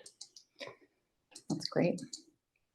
What's this I see about a kickball tournament? Well, following our big base success. I mean, that was amazingly fun. It was. It's outside of Kristen. I've never seen. We have to have Yeah. the tournament before Kevin's off the board. Well, right, yeah, and we get to draft him as the board. So we just talked about that could be a really fun way to also engage people outside of our school community to say, hey, families, form a team, invite your friends. We could hopefully, ideally you could maybe find like 4 fields that are together in a park, pay an entry fee, have some kind of tournament at kind of pie in the sky, but thinking that again, kind of thinking of those strategic goals of how can we introduce more people to our school, expose folks to what we do, and perhaps make a buck or two in a fun way that gets people excited and shows what a great community we have. So that was kind of the thought behind it. We've also been talking about a school-wide talent show. Nice. But those are things probably for next year. Is there a thought about renting our gym? Is that allowed? Well, I think that's the rental agreement idea. Oh, okay. Yeah. So previously we had been told it is not allowed, but we have new information. Director Quinzing? Yeah, so because we are not maximizing our lease aid, we are allowed to rent up to $100,000 a year. Collect rental income up to $100,000 a year. So we are working on the rental agreement right now. We've worked with an insurance company. So we're within days of possibly having an agreement sent to the handball organization. Is it really the handball? Good job. Nice tie into Germany. That's awesome. And I have an organization that could potentially be interested too. So Yeah. just let me know. Probably as soon as April 1st. I can't imagine it'll take longer. It's just sitting with Zach right now. waiting for the review, so. I thought handball was a great idea because it's the German sport, Yeah. and they were looking for a facility and they looked at the facility 7 years ago, when we were told, unfortunately, they can't. The school cannot rent it out, but now I brought them back in touch with Karen to see if we can do something there. Now we've That's checked great. with our accountant, our insurance, and our lawyer, so we'll be all set. Wonderful. If anybody has any other ideas about earned revenue, let us know. I mean, it's not gonna bring in the 100,000 right away. No, but It's, every bit helps. every bit helps. I'll take 30. They won't pay 30. I know. No, but No, just 6 groups might pay 5 each. Yeah. I don't know. I mean, they pay a lot for other facilities, and this one they can probably also do some, customizing of the field to, what they need with some lines and stuff like that, so. Yeah, that'd be a cool We addition. had the Minnesota Institute for Talented Youth show interest in using our facility this summer. Unfortunately, we missed out on it because we didn't have things ready to go. But that would have been $10,000 right there. So, All right, it's good that we're almost ready. where? All right, anything else on fundraising? All right. Let's see, we'll skip communication with Director Smaka out. we can circle back to finance. Director Hyde, would you like to give a brief overview of your last finance meeting? Yeah. Well, Karen already had the financials in her director's update, so I won't touch on those again. Two biggest things that we went through in our last meeting was looking at the revised working budget, and Kelly and Karen have had provided some examples of what the biggest changes between the two were to cut down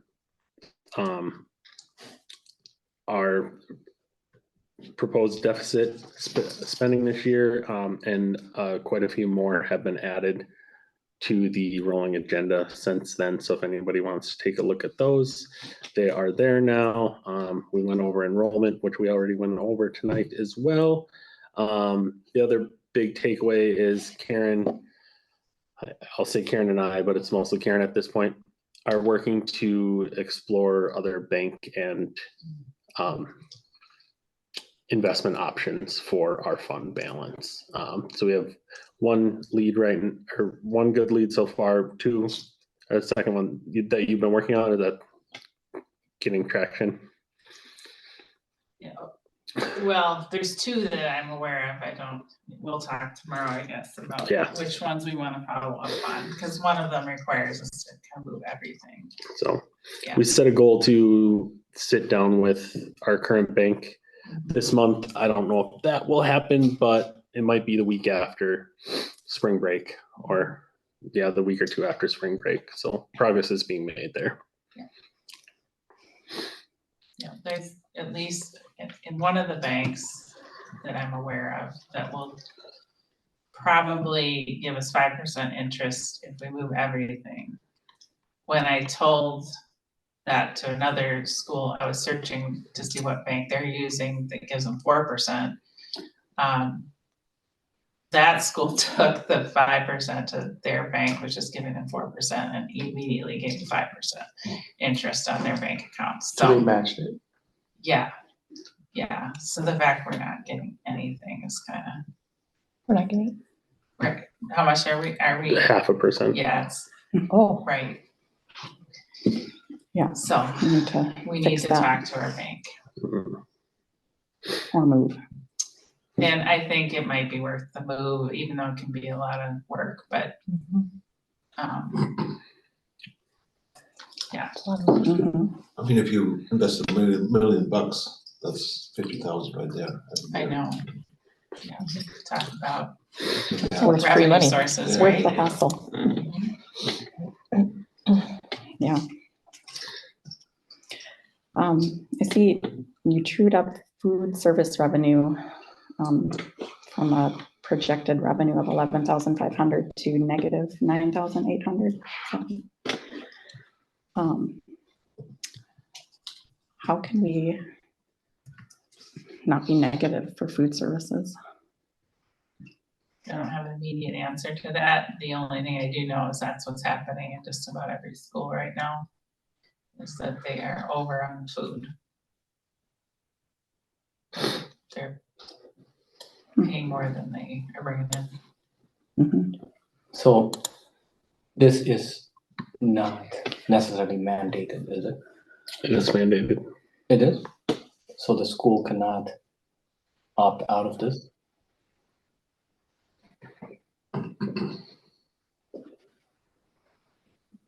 It's kind of like transportation does that too. Like you have to transport kids, but they don't give you enough to transport kids.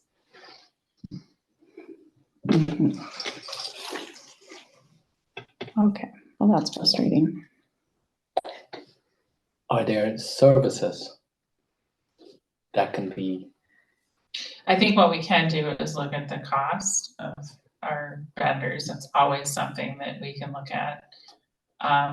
We're doing that with busing. We just had a meeting today about that. So we're looking at other bus vendors. We're also going to send out a survey about schedules to see what people's response would be to changing the schedules, since we know we can decrease our busing costs by more than a half if we change our bell schedule. we're also gonna talk, I mean, we'll probably have to do the same thing with food service now. Is look at our contract and see if there is a way to reduce their costs. And usually the only way to get them to really talk to you about that is to start looking for someone else to do it. We did just do that a few years ago. We probably do it every 3 years anyway, so Yeah. we maybe do.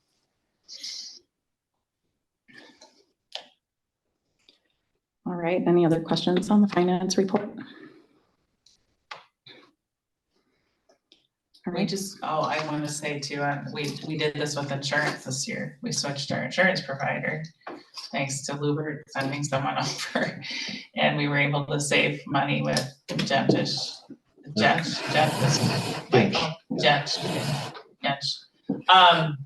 I think mainly on the workman's comp, right? Was it, or library, something like that? it was kind of all across the board, but we were able to negotiate a lower price. And then he's gonna continue to look for other ways that we can lower our insurance costs.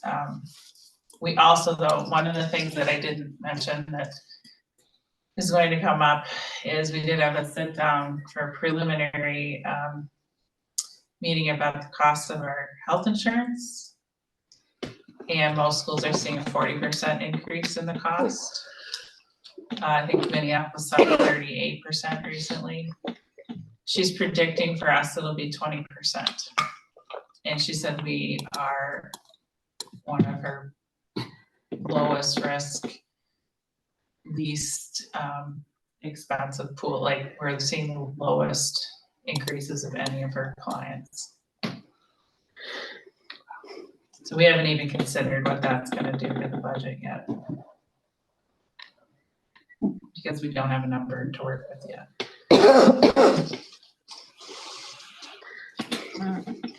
well, I appreciate that you're getting the budget in front of the board much earlier than we have seen it in the past. I think usually it's been June where we saw it, so this Yeah, will be I fantastic. mean, well, hopefully, I mean, we'll definitely get what we can. We had to move the enrollment up really to get answers, so I think that's a big help. Yep, good. All right, diversity and belonging, Director Eberhard. Sure, we met on Tuesday, and we kind of did 3 things. We looked back at what happened in the recent past, which was our Festival of Cultures, and kind of looked at the feedback that we got from hosting that again to learn for next year. There was obviously a lot of positive feedback. There was also some room for improvement that we discussed, just to make that even smoother next year. The other thing was looking at the next few months that are still within the school year. What are some of the goals that we still have? And we discussed those. Director Klinzing already mentioned the student belonging survey. That is one thing that we want to roll out yet this school year to kind of see how welcome do students feel at the school. Kind of similar to what we do with staff and families as a whole. And we want to have that as an annual, maybe even biannual thing, so we can compare how we're doing. Other ideas that we discussed or goals that we still have this year are making the school look more inviting, which is especially important considering all the tours that are going on still this school year, in terms of posters that we can hang up. We also had an idea of having a screen somewhere in the atrium with a running slideshow of things that are happening in the classrooms, or having flags up of all the nationalities or cultures that we have at the school, both in staff and students, and have that somewhere in the building. So those are some of the ideas that we discussed and that we would still want to work on this school year. Just a question about the belonging survey. Is that similar to a bullying survey that we've done in the past? Similar, but I would assume that it's broader. It's not just targeted at bullying, but also targeted at are the books that we're reading kind of representative of how you feel and stuff like that. So I would say it's broader in its scope. Thanks. Yeah, we still want to get to work on a charter for the anti-racism group that we discussed throughout this school year. Want to get people together still this year and work on the charter so that in the next school year we can already start with something in our hands and don't have to start over. And the last thing was looking farther into the future. We discussed what can happen with the committee once I roll off the board, if we have anybody else who can chair this committee in the future. And one of the ideas that we discussed was including diversity and belonging work more in what the school and staff do, and have it almost run by staff members with community outreach. That was one of the ideas we had, and because that's how it's done in a lot of other schools. That's just an idea that's out there that we can discuss and see what the broader community thinks.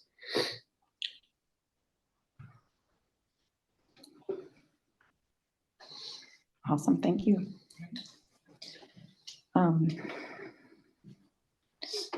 Yeah, do you think there's staff availability to run a diversity and belonging committee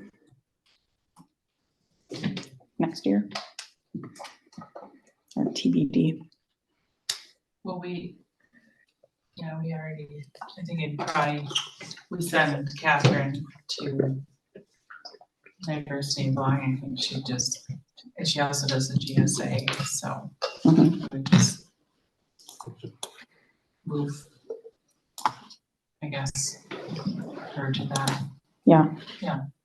Yeah, and one idea that we discussed in that is throughout through the QCOM program that we have like different working groups working on certain parts of our mission. That could be one of an added group, for example. That was one idea we had. I think it could be the kind of committee that would like kind of be able to bring a lot of committees together, subcommittees or sub-task forces. So they can kind of unite in their work. Yep. Like your campus planning committee. Yeah. Or curriculum advisory or wellness. Right. Or calendar committee are all school run committees that involve parents. Nice. All right. Any questions for Director Eberhard? Could you describe what this item is, the mural for land acknowledgement statement? That was an idea that Charles Price mentioned to me a while ago. He had ideas of sketches basically of a mural that could go up on a wall with the land acknowledgement statement. But we haven't discussed it since he mentioned it to me. And then is our volunteer for the LGBTQ plus affinity group able to set up something yet this year, or do we need to find additional help?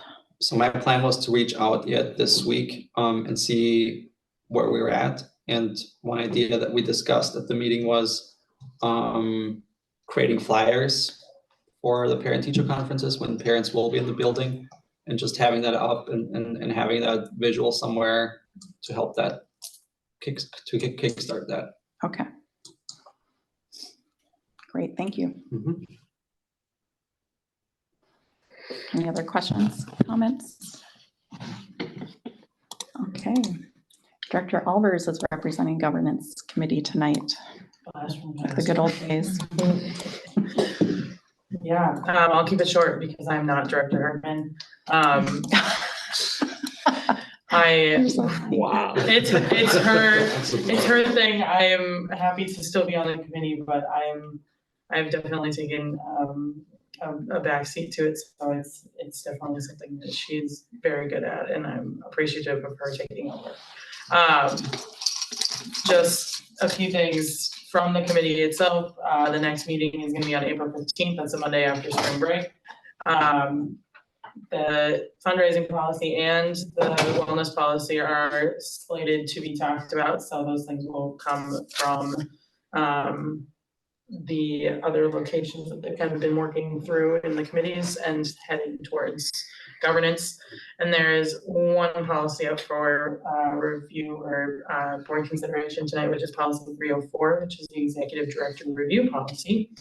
According to the notes, it was reviewed and aligned with the past and current review process, and updates are consistent with the standards for principal, and the edits have been finalized. So the policy, and this is the part that I get to say, wow, this is different than last when I would do it, is linked in there, and then you can see at the top the changes that are redlined. I don't know if there's anything, Julie, that feels significant to mention in terms of the policy, but otherwise I'd make a motion to approve policy 304 tonight. All right, thank you for that motion, Director Albers. Is there a second? I will second. Thank you, Director Hyde. Discussion. I'll just say I did significant editing to bring it up to speed and reconcile it with our current process. So. Yes, there's a lot of red in that red line.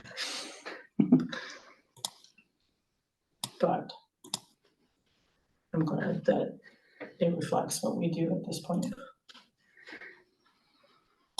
Any other discussion?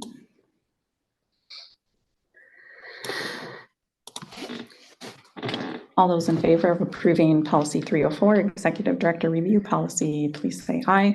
Aye. Opposed, say nay. Motion carries and the policy is approved. Okay, that brings us to our committee of the whole meeting.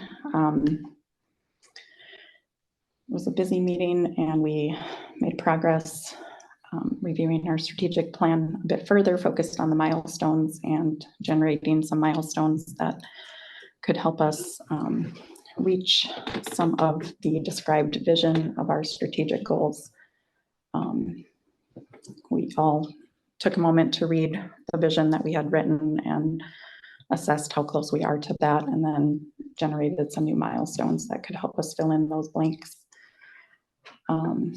Those milestones are now with the administration for them to look over and make recommendations on which school year to add them, or make modifications or suggestions on how to change them.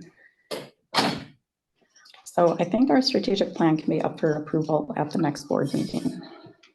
The revision 2025. Does that seem reasonable to everybody? Yeah, okay. All right. And then our playground task force is a subcommittee of our campus planning committee. And I've been chairing that task force. We've been meeting weekly for the past several weeks. We've got a great group of volunteers plugged in.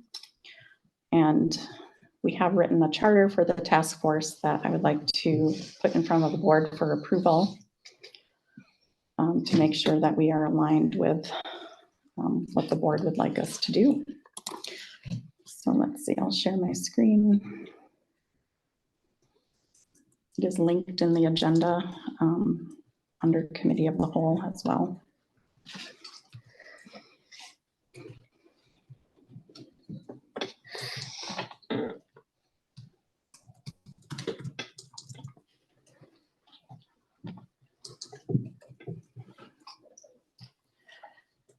All right, so I'll read through what the vision is that we've written as a committee: to create a comprehensive playground design for the TCGIS campus that provides a variety of playful, safe, accessible, and age-varied opportunities for over 600 TCGIS students from kindergarten to 8th grade.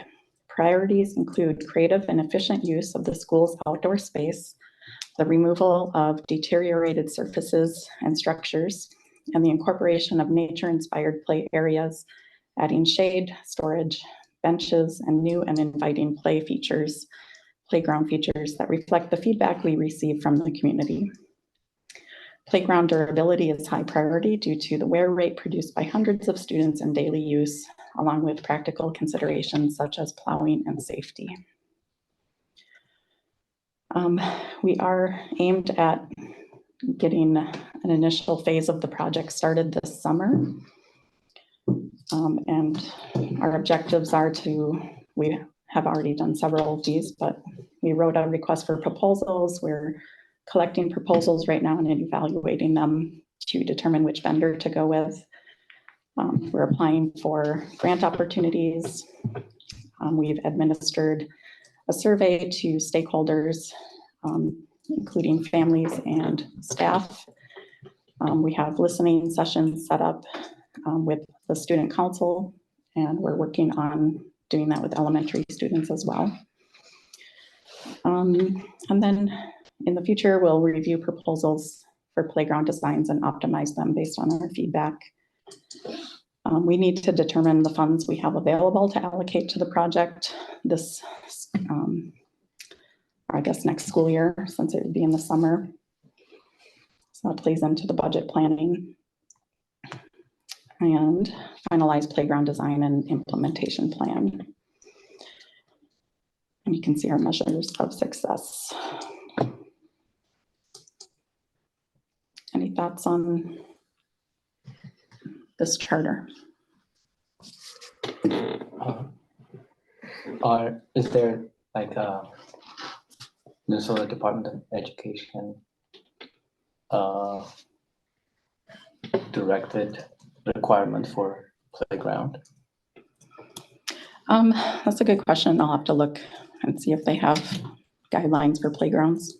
Yeah, and then it's very likely it meets it and surpasses it, but maybe it's Yeah, just to make sure. What kind of response did you get on the survey? We got a good response rate, I think. We got 145 families responding. We had 44 staff members respond. That's awesome. So it's in the review process right now, trying to compile it all and bring it to the committee to digest. So it was really helpful. Some people shared photos too of what they have in mind. So that helps to visualize things. So.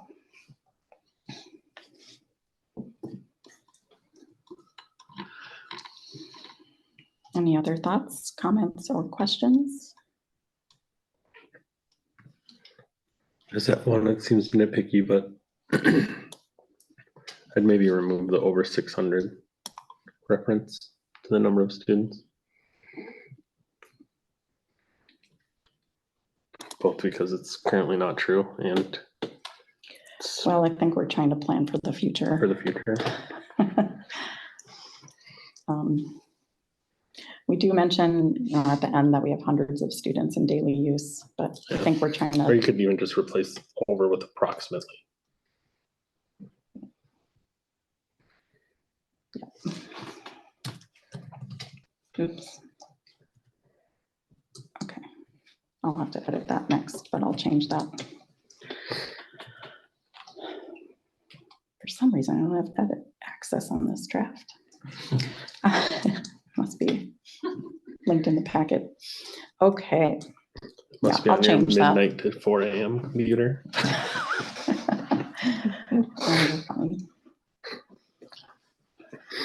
That's rare. When this one dies, yeah.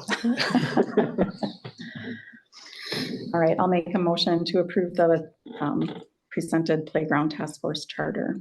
Is there a second? Second. All right, thank you, Director Reich. Any further discussion?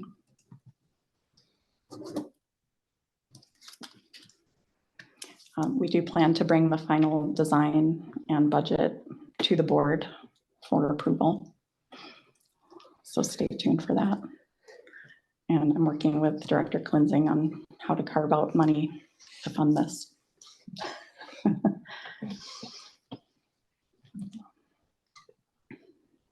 All right, all those in favor of approving the task force charter, say aye. Aye. Opposed, say nay. Motion carries. All right, thank you. You could charge for the use. I'll get you a rental agreement. Every neighborhood kid's got to put in a quarter to get through the gate. Can we sell this second reason Full to the students? They already give two. All We only right. have to provide one, right? Next is our consent agenda, which covers routine items that typically don't need discussion.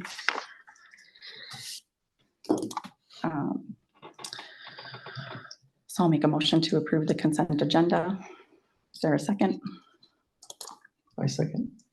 Thank you, Director Yamaniab. Discussion. Okay, without objection, our consent agenda is approved. Any new business? A new business could be requests for information as well for Director Klinzing. If there's anything you'd like her to cover in future director's reports.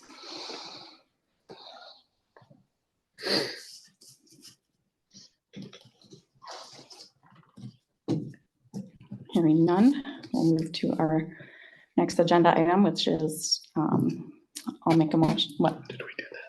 What is it? Oh, thank you.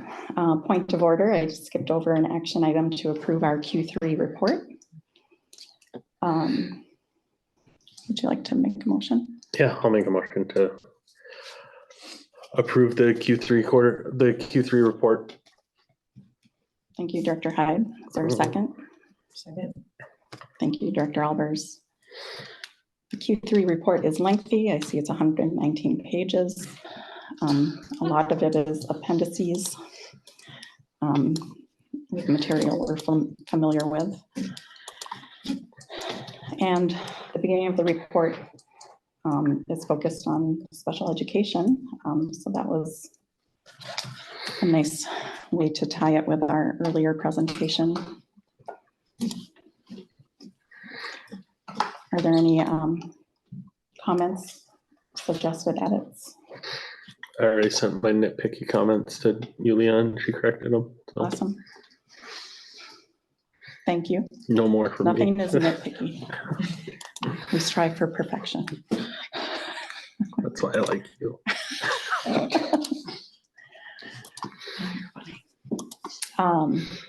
Any other feedback?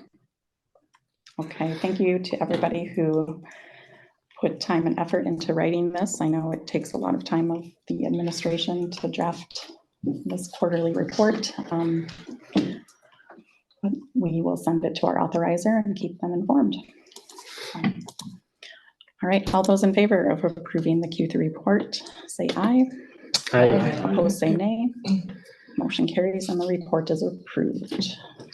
Thank you for We should probably also bringing that to my attention. thank Julia for all the work Absolutely. she puts into organizing that and sometimes chasing people for responses. Herding cats. Yeah, not that I know that happens. Yes, thank you, Julia, for keeping us organized and on task and getting this report done on time. So appreciate your work. All right, I'd like to make a motion to move into closed session pursuant to Minnesota Statute 13D03B. The governing body of a public employer may, by a majority vote in a public meeting, decide to hold a closed session meeting to consider strategy for labor negotiations, including negotiation strategies or developments or discussion and review of labor negotiation proposals. I'd like to make a motion to go into closed session to review labor negotiation proposals. Is there a second? Second. Thank you, Director Aberhard. All those in favor say aye. Aye. Opposed, say nay. Motion carries and we will move into closed session. It is 9:03. Thank you to everybody who attended the public meeting. We appreciate your engagement and have a good evening.